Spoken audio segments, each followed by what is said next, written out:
Okay, right now Blake is drilling the holes in the pipe, so we're going to put our threaded rods in. Are you going to do like a speed up, like a... Yeah, that's right, that's right. It'll be a whole thing in about 5 minutes. Oh. Alright, so you got to make sure that each one of the holes is in line with the other parts of the rod. And you drill them through nice and slowly, a nice 3/8 inch hole. And we'll put a rod in. Here we are at night attaching the bolts to the inside of the pipe. In order to get the bolts to the inside of the pipe here, you have to use this ribbon cable down here. We're going to take and we're going to glue one of the nuts right onto the ribbon here, so that as we pull it across, we find it in the hole and then attach it to the underside of the pipe.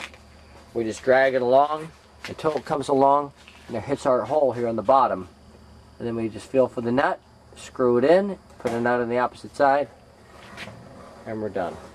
The finished product with the rods are screwed into the half pipes. These are 2 3/8 inch outer diameter galvanized plumbing pipe. It's a 2-inch inner diameter. Very super thick pipe, super solid, with 3/8 inches threaded rod screwed into it with a nut screwed in from the other side, from the inside of the pipe. I didn't want to put in screws from the outside of the pipe having holes exposed to where you're going to grind. Now all 3 threaded rods are in each one of the pipes, ready to install into the ramp. Okay, we're getting ready to assemble the ramps together, but first I want to paint the undersides of the ramps to protect them from moisture, specifically the edges of the plywood where it's going to meet the foundations and grass and stuff like that, so moisture doesn't get up into it.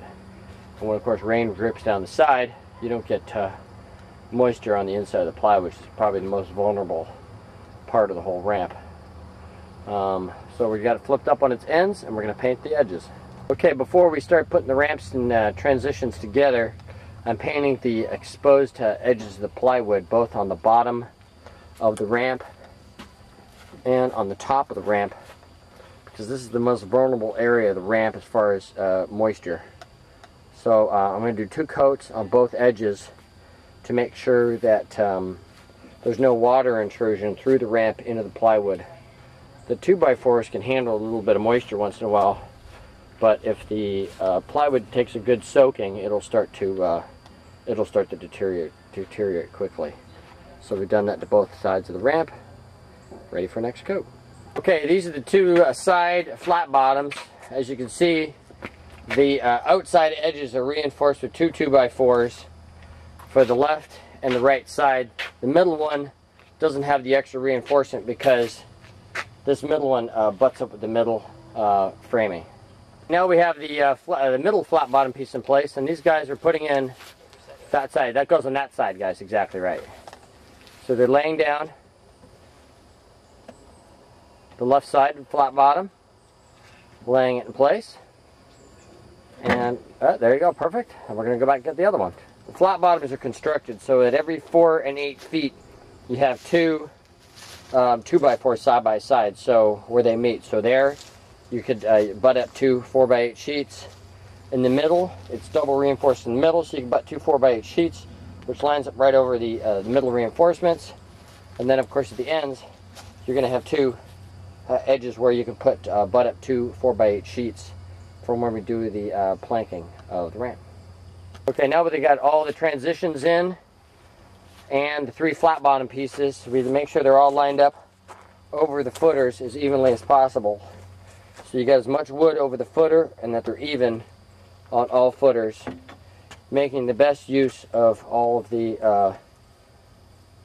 bricks and poured footers that we have in place. Make sure they're all lined up nice and even. At this point, we're going to start screwing it together, the flat bottom pieces to the transition pieces, and get it all nice and squared up. Now we got the ramps lined up. As you can see, we're lined up pretty good. Here's a screw. I got one left. Okay. He's going in. After he's lined them up, we're screwing the ramps themselves together. So just one big piece. We're using 2 inch. The 2 inch was a little bit long, but I didn't want to buy an extra box of 1 5/8 inch screws. Now we got the pipe installed. We drilled the pipe through the 2x4, and the guys are just installing the nuts over the pipe. Nuts onto the board. And so that way the pipe will be nicely installed at the top of the ramp.